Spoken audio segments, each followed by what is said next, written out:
The emerald hues of Oz may have faded from the silver screen, but the echoes of its enchantment linger in the hearts of fans worldwide. A year ago, Ariana Grande and Cynthia Erivo were the twin cyclones at the center of Wicked, Part 1's whirlwind press tour, their every interview a tear-streaked symphony of emotion, cryptic whispers of holding space, and hand-holding solidarity that left audiences both mesmerized and mystified. Now, as the clock ticks toward the November 21st release of Wicked, Part 2, the duo's once frenetic energy has simmered to a contemplative hush. Are they finally stepping out from under the emerald curtain, trading the high drama of Oz for the grounded realities of their individual paths? Or is this merely the calm before a second storm of glitter-dusted mania? It all began with that now iconic moment in an Out magazine interview, where journalist Tracy E. Gilchrist uttered the phrase "holding space," in reference to the soaring anthem "Defying Gravity." The words hung in the air like a spell, and Cynthia Erivo, portraying the misunderstood witch Elphaba with a voice that could shatter glass and mend souls, placed a trembling hand over her heart. Her eyes widened in genuine shock, her breath catching as she whispered, "I didn't know that was happening. That's really powerful. That's what I wanted." Ariana, ever the pint-sized powerhouse as the bubbly Glinda, reached out instinctively, grasping Cynthia's finger in a gesture of raw, unspoken connection. Later, in a candid aside, Ariana confessed, "I had no idea what the F*** was going on," her laughter a mix of bewilderment and affection. That single exchange went viral, spawning memes, think pieces, and a lexicon all its own. Holding space became shorthand for emotional vulnerability in a world starved for authenticity. The press tour that followed was a masterclass in unfiltered intensity. Ariana and Cynthia were inseparable, a duo bound by more than just script pages. They glided through talk shows like ethereal sprites, their outfits a kaleidoscope of pink and green, Glinda's frothy confections clashing gloriously with Elphaba's brooding blacks. Red carpets became their runway, where they fussed over each other's hems, adjusted stray curls, and exchanged glances that spoke volumes. Interviews dissolved into weepy confessions. When Jake Hamilton probed the duet "For Good," Cynthia's voice cracked as she reflected. "When we first started, each of us was missing a little chunk, and I think we've been able to see in each other a bit of a reflection." Ariana, choking back sobs, could only muster her strength, the words hanging heavy with the weight of shared triumphs. Amanda Holden, host of Britain's Got Talent, once teased their propensity for tears, prompting Cynthia to retort with a watery smile, "We do. And I think it's because people have come in with such energy. We're both reliving and rehashing all the things we've been through." It was cathartic, cringeworthy, and utterly compelling. A press tour that blurred the line between promotion and therapy session. Yet, as Wicked, Part 2 looms, the winds have shifted. Cynthia, the Tony, Grammy, and Emmy winner whose Elphaba was a tour de force of defiance and depth, is carving out distance from her green-skinned alter ego. In a recent Harper's Bazaar feature, she articulated a poignant separation. "Elphaba will be part of my life forever, but we need separation. We're not one and the same anymore, but we can be friends."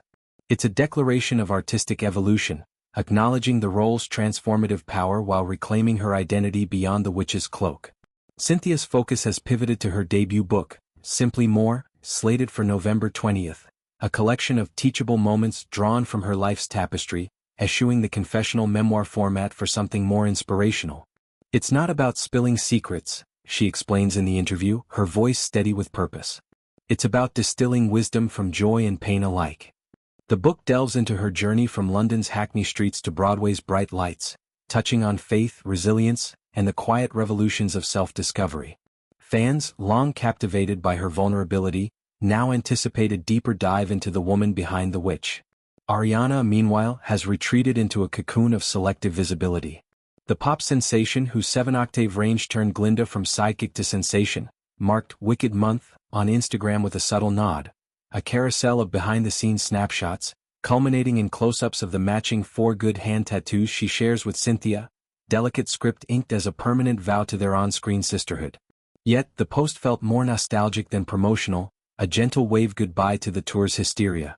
Ariana's absence from key events, like the Brazil premiere derailed by a flight delay, amplified the shift. "Brazil, I can't believe this is happening and I am beyond devastated," she posted, her emoji-laden caption masking deeper frustration.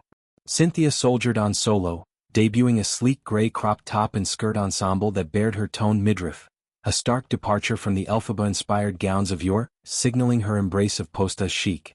Fan reactions have mirrored this evolution, a mix of hunger and acceptance. TikTok scrolls brim with pleas. One user lamented, "Where is the Wicked Press Tour Part 2? I am ravenous. I am starving for questions to be asked," and they look at each other and they giggle. The craving for those electric, tearful exchanges persists, a testament to how Ariana and Cynthia humanized a blockbuster. Yet, whispers of personal turbulence add layers to Ariana's low profile. Rumors swirl around her relationship with Ethan Slater, the SpongeBob-voiced actor who played Bach, and debuted their romance amid last year's premiere frenzy. An insider confided to tabloids, "Ariana and Ethan have been on and off for most of this year. The relationship is unhealthy for both." The pair's once effusive PDAs have evaporated, replaced by radio silence on joint appearances.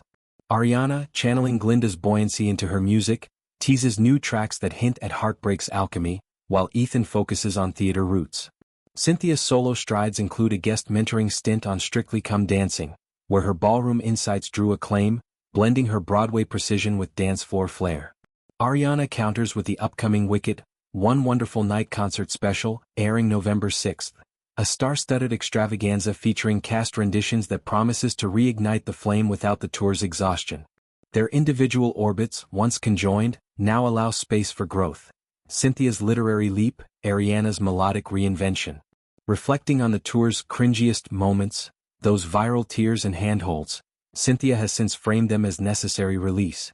"We poured our souls into those roles," she muses. "The emotions weren't scripted, they were earned."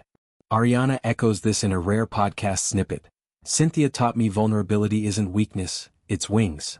As Part 2 approaches, with its climactic showdowns and soaring scores, the duo's quieter prelude invites speculation. Will they reunite for one last emotional crescendo?